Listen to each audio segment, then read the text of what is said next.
My name is Wanda Howard Battle, and I'm tour director here at Dexter Avenue King Memorial Baptist Church. This church was established in 1877, and it was wealthier ones of the community, doctors, lawyers, business owners, and educators. They purchased this property, and they built this church from 1883 to 1889. This church was constructed, and the bricks, the clay bricks that they used then are still the original bricks here in the structure of this church. And here this church still stands on this corner, one block from the state capitol, almost 140 years later.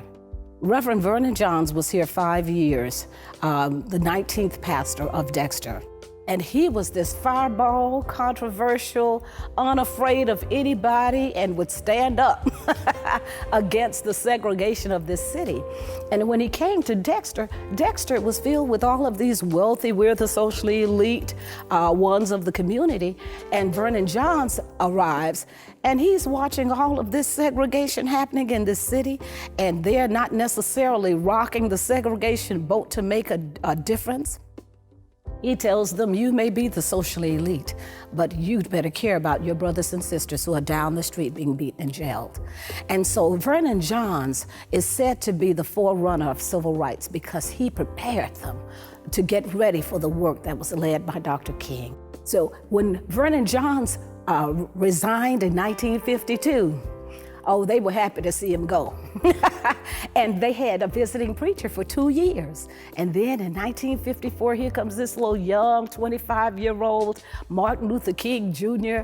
And boy, they are so impressed with this man who has this eloquence and this fervor, and he knows how to say, and he presents well, which I'm going to say was essential, because when Mrs. Parks was arrested and they needed a spokesperson for the bus boycott, the pastors were the ones who encouraged Dr. King to step into that role.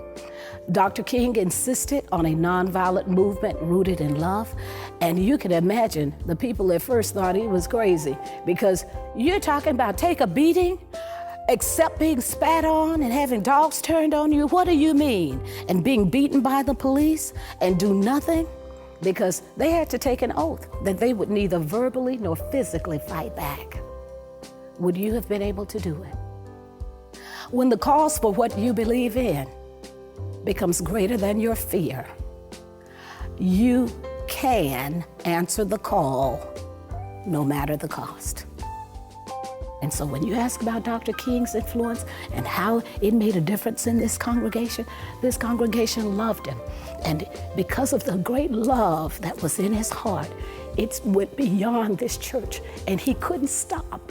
So he had to resign January 1960 because the work was greater than Montgomery.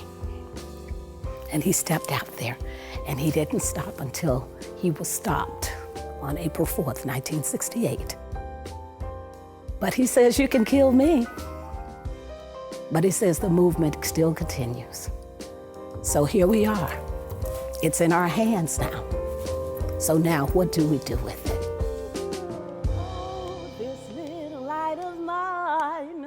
I'm gonna let it shine, yes, this little light of mine. Oh yes, I'm gonna let it shine, let it shine, let it shine, let it shine.